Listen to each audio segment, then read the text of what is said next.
चीज़ के बाद आप सबसे रूबरू होने का अवसर मिल रहा है। आप जानते हैं कि कुंभ में 66 करोड़ से ज़्यादा लोगों ने स्नान किया और एक तरह से दुनिया में कोई भी धार्मिक आयोजन इससे बड़ा नहीं होता है। दुनिया का सबसे बड़ा धार्मिक आयोजन था। उसमें परिवहन विभाग की भूमिका सबसे महत्वपूर्ण है, क्योंकि लोगों को ले जाने और ले आने की जिम्मेदारी परिवहन विभाग को थी। हवाई जहाज भी 700 से ज़्यादा वहाँ पर जहाज उतरी, कई ट्रेनें आई, स्पेशल ट्रेनें चली, लेकिन फिर भी जो सबसे ज़्यादा संख्या जो आती है वो सड़क मार्ग से आती है। और उसमें केवल परिवहन निगम ने अपने बसों के माध्यम से भी, जैसे हमारे एमडी साहब ने बताया, 3.25 करोड़ लोगों को आवागमन कराया। और बाकी जो हमारे निजी सेवा के जो हमारे बस थे, जो हमारे परिवहन विभाग के, जो हमारे आरटीओ विभाग है, उन्होंने हर जनपद में अस्थायी बस अड्डे का भी उन्होंने निर्माण कराया था और उनसे रिक्वेस्ट किया था कि आप जो है अपने पुराने दर पर ही, जो प्रयाग का जो किराया होता है उतने में ही आप जो है यात्रियों को ले जाएंगे। और उन्होंने इसको किया भी। लोगों ने धार्मिक आयोजन समझ करके, लोगों ने सेवा भाव से उसको किया। लोगों को तकलीफ़ें भी हुई, लेकिन कोई भी व्यक्ति उसमें किराया नहीं बढ़ाया और पूरे देश से लोग आए और जो है सबको जो है स्नान कराने में। और हमारी जो शटल सेवा थी, आप जानते हैं हमारी शटल सेवाएं निःशुल्क, करीब 1.5 महीने तक हमारी शटल सेवा में 1 पैसा किराया नहीं लिया गया, क्योंकि यात्रियों को शॉर्ट यात्रा के लिए टिकट काटना उनको एक मुश्किल काम था। तो हम लोगों ने निःशुल्क किया था। बहुत सक्सेसफुल उसका जो है रिजल्ट रहा। लोगों ने बड़ी तारीफ की। और आज जो है मैं परिवहन विभाग को कह सकता हूं, अपने परिवहन निगम के जो संचालन आप लोगों ने जिस ढंग से किया, आज कई प्रांतों के लोग जहां पर आने वाले दिनों में कुंभ लगने वाला है या महाकुंभ लगने वाला है, वो लोग आकर के परिवहन विभाग के हमारे अधिकारियों से संपर्क कर रहे हैं कि आपने किस तरह से मैनेजमेंट किया, हम लोग को भी बताइए, हमारे यहाँ भी होने वाला है। कई प्रांतों के लोग, तो आप सब ने बहुत अच्छा काम किया, रात दिन मेहनत करके इस आयोजन को सफल बनाने में सहयोग किया।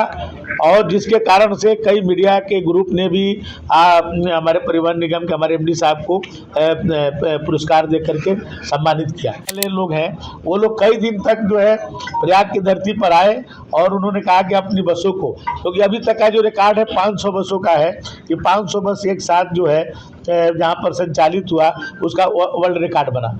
लेकिन इस बार तो 8,000 बसें इस महाकुंभ में परिवहन निगम ने लगाया था। लेकिन जिस दिन रिकॉर्ड बनना था, हमारी बसें लग गई थी, लेकिन प्रशासन ने कहा कि जाम न लग जाए। अंतिम दिन था कि जाम लग जाएगा तो लोगों को कष्ट होगा, तो फिर हम लोगों ने उसको जो है वापस कर लिया। और फिर उन्होंने कहा कि मैं फिर से आपको टाइम दूंगा, फिर उस दिन आप लोग करिएगा। लेकिन फिर ऐसा अवसर नहीं आया।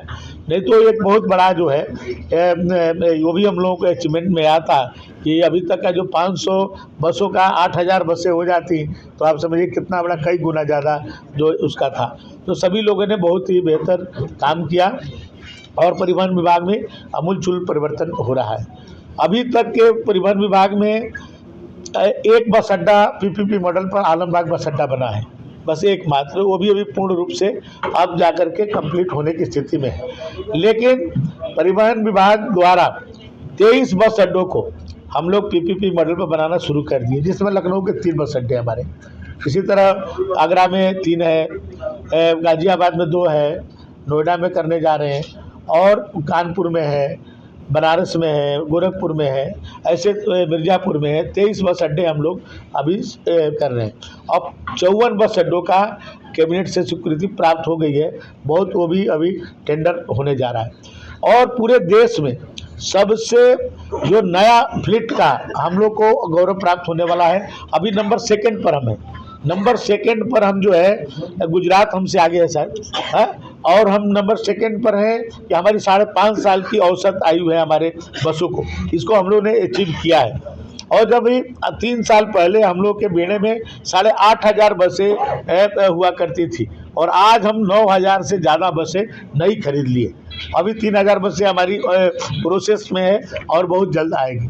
हम लोगों ने अपने ऑनलाइन किया सिस्टम को, आज टिकट हमारी जो है इलेक्ट्रॉनिक से सिस्टम से हो रहा है। हम लोगों ने जीपीएस लगा दिया। आज जीपीएस के माध्यम से हमारी सब बसों को आप देखेंगे कि जो है ये बसें अभी कहाँ पर हैं। एक दिन ऐसी स्थिति आई, मैंने वहाँ पर ज़्यादा क्राउड हो गया था, उनको छोड़ना था। हमारे एमडी साहब ने पूरा उसको दिखाया कि अभी हमारे उसके अगल बगल में हमारे 600-700 बसें खड़ी थी। वो जीपीएस के कारण हम लोग देख पाए और उसके बाद तुरंत जाम को हटाया गया कुंभ में और हमारी बसें तुरंत वहाँ पहुँच गई। तो आज वो भी हम लोगों ने सिस्टम शुरू किया। हमारे जो ड्राइवर कंडक्टर हैं उनको हम लोग ने अब चिकित्सा मैंने जांच कर रहे हैं, उनको मेडिकल विभाग से वो एमओई करके कि उनको आई चेकअप हो, उनका हेल्थ चेकअप हो और इस तरह के कोई दिक्कत ना आए उनको जो है कि दुर्घटनाओं को रोकने के लिए। तो बहुत सारे हम लोग परिवर्तन कर रहे हैं और बहुत सारे और भी बस अड्डों को मैं आपका देखिए को पीपीपी मॉडल पे है, वो पीपीपी मॉडल पर है। देखिए वो देखिए 2 सेवाएं हैं। एक सेवा हमारी खुद की है जो परिवहन निगम की है, परिवहन विभाग की। दूसरी सेवा जो पीपीपी मॉडल में उसको कुछ प्रॉफिट भी रखा जाता है, उनको प्रॉफिट भी रखा जाता है। यदि प्रॉफिट उनको नहीं होगा तो क्यों हमारे साथ करेंगे, तो इसलिए उनको रखा गया है। ऐसा यदि कोई उससे जो हम लोग के जो निर्धारित मापदंड है उससे ज़्यादा कोई लेता है तो आपको कोई हमको सूचना हम लोग को मिले, किसी के माध्यम से हमारे एमडी साहब को, हमारे आरएम को, हमारे सचिव, विशेष सचिव को या स्वयं मुझे भी कोई प्राप्त होगा तो हम लोग उस पर कार्रवाई करेंगे। उसके बावजूद पीपी मॉडल को आप लोग आकर्षित हैं, क्या कमजोरी है सरकार की? कोई कमजोरी नहीं है, ये सरकार की कमजोरी नहीं है। देखिए 2 चीजें हैं, हम लोगों को रोजगार जनरेट करना चाहते हैं, केवल यही नहीं है। आप ये बताइए, एक हमारा पीपीपी मॉडल पर होगा, वहाँ 500 लोग काम करेंगे, 500 लोग काम करेंगे, वो 500 लोगों को रोजगार मिलेगा और जो जीएसटी आएगी वो जीएसटी हमारे सरकार को जाएगी और किराया मुझे मिलेगा। हमको 1 पैसा लगाना नहीं और हमको प्रॉफिट हो, लोगों को रोजगार दे, इसके लिए कर रहे हैं। हमारी बजट इतनी नहीं है। अब मालिक हम गोमती नगर में 600 करोड़ रुपया का बस अड्डा बना रहे हैं, हम जो है एयरपोर्ट पर अमोसी एयरपोर्ट पर बना रहे हैं 200 करोड़ रुपया का बना रहे हैं। तो यदि हम बनाने जाएंगे तो केवल लखनऊ बनाएंगे, मेरा पूरा बजट खत्म हो जाएगा, पूरा प्रदेश का थोड़ी बना पाएंगे। आज हम पूरे प्रदेश को चाहते हैं कि हमारे 300 बस अड्डे और डिपो हैं सभी चमके, इसके लिए काम कर रहे हैं, लोगों को रोजगार मिले और सरकार को फायदा हो। ये सटल सेवा अरे नहीं, अरे आप सभी बसों पर सटल सेवा लिखी गई थी, सटल सेवा का बोर्ड लगा हुआ था और हजारों बस सटल सेवा निःशुल्क चल रही। उत्तर प्रदेश में कोई डग्गा मार नहीं है। देखिए मीडिया के सामने कह रहा हूँ, कोई डगा मार नहीं। एक मिनट हमारी सुन लीजिए, मैं कहा हूं फिर आपसे कह रहा हूं, डगा मार किसे कहते हैं इस परिभाषा को समझिए। हमारा कोई आदमी इंश्योरेंस सही है, उसका रजिस्ट्रेशन सही है, परमिट सही लेके चल रहा है, लेकिन केवल मेरे कायदा कानून का उल्लंघन करता है, तो कायदा कानून के उल्लंघन करने का ये नहीं है कि उसको डगा मार आप कहेंगे। उस पर कार्रवाई करते हैं, रोज हम चालान करते हैं। बताइए कोई बस एक बताइए जो फिटनेस न हो, जो बस इंश्योरेंस न हो, जो बस रजिस्टर्ड न हो, जो बस टैक्स न देता हो, एक बस आप बताइए, एक बस बताइए। मैं कह रहा हूं पूरे उत्तर प्रदेश के बारे में मैं बात कर रहा हूं। दागा मार शब्द को अपने डिक्शनरी से निकालिए, दागा मार अब नहीं है। अब सभी लोग टैक्स दे रहे हैं, सब रजिस्ट्रेशन करा रहे हैं, सब इंश्योरेंस करा रहे हैं, सब फिटनेस करा रहे हैं। करते क्या है वो मैं बता रहा हूँ। वो करते क्या है, वो नेशनल परमिट लेते हैं। नेशनल परमिट का एक गाइडलाइन है, उस गाइडलाइन का उल्लंघन करते हैं। नेशनल परमिट का गाइडलाइन ये है कि ए से जेड तक आप ले जाएंगे।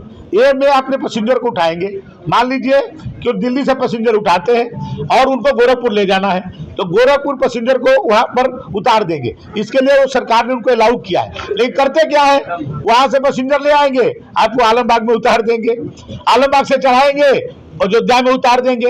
ये वो जो हमारे जो परमिट है उसका वो करीब हम लोगों ने 100 से ज़्यादा बस अड्डों का नया निर्माण कराया है। कुछ जगह कंप्लीट हो गया है और कुछ जो है बहुत तेज़ी के साथ काम चल रहा है।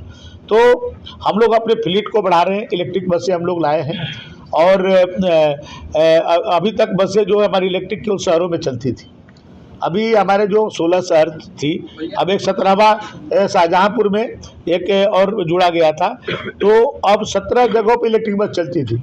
अब हमारी केवल शहरों में ही नहीं, जो जिला मुख्यालय पर तो चलेगी चलेगी, अब ग्रामीण क्षेत्र में भी इलेक्ट्रिक बसें चलेगी। इसका भी हम लोगों का बजट में व्यवस्था हो गया है और 5000 हम लोग इलेक्ट्रिक बसें अभी ले आने का टेंडर हम लोगों ने किया है।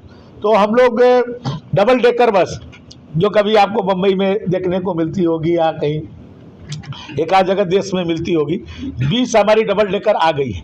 बहुत जल्द आप लोगों को लखनऊ में एक तो चल रही है, वो लखनऊ में तो हम लोग को गिफ्ट में मिली थी, लेकिन उसके बाद हम लोगों ने 20 बसें और उसी तरह की हम लोगों ने परचेज किया है और सभी बड़े शहरों में अभी हम लोग उसको चलाने जा रहे हैं और आवश्यकता पड़ेगी तो और भी जो शहरों के लिए हम लोग मंगाएंगे।